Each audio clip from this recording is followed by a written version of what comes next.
নমস্কার, আমি শ্রাবণী। রোজকার মতো আজও আমি এসে গেছি তোমাদের একটা গল্প শোনাতে।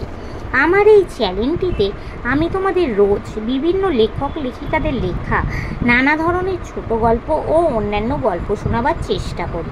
আমি তোমাদের রিকোয়েস্ট করছি, প্লিজ প্লিজ তোমরা আমার বলা গল্পগুলো স্কিপ না করে গিয়ে পুরোটা শুনে আমাকে একটু সাহায্য করো।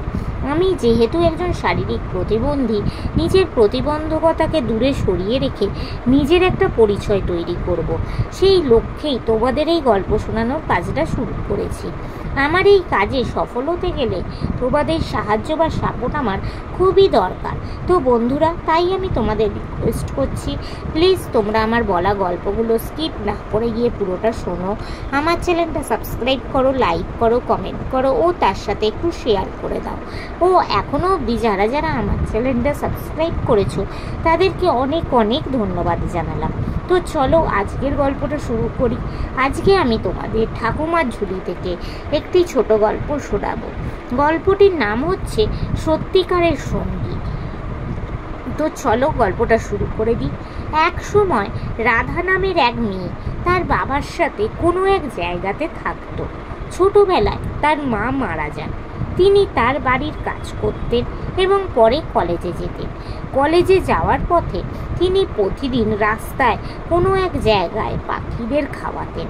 তার বাড়িতে দুটি পাখি ছিল, তিনি প্রতিদিন তাদেরকেও খাওয়াতেন। একদিন জমিদার পুত্র তাকে পাখিদের দানা পানি দিতে দেখেন। তারপর তিনি তার বাবার কাছে গিয়ে রাধাকে বিয়ে করার কথা বলেন।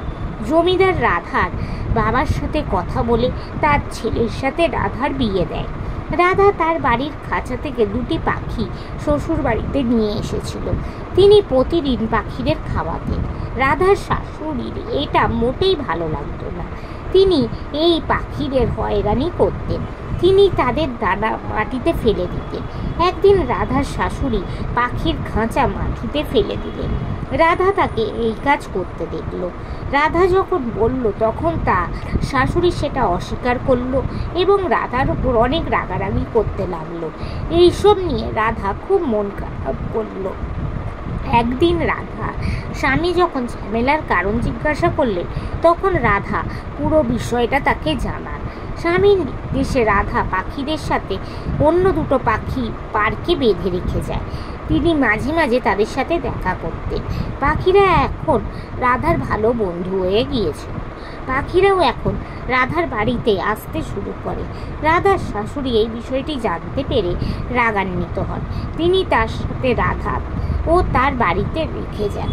পথে কিছু চোর রাধার শাশুড়ির গয়না চুরি করার চেষ্টা করলো। তারপর রাধার পাখি এসে চোরেদের ওপর আক্রমণ করলো, যার কারণে চোররা পালিয়ে গেল। এরপর রাধা তার শ্বশুরবাড়িতে ফিরে এলো। এখন রাধার শাশুড়ির পাখির প্রতি তার মন বদলেছে। তিনি রাধাকে বললেন যে এখন আমরা দুজনে প্রতিদিন পাখিদের খাবার দিতে যাব এবং প্রথম দুটি পাখি তিনি ঘরে ফিরিয়ে আনলেন। তার এই কথা শুনে তো রাধা খুবই খুশি হল।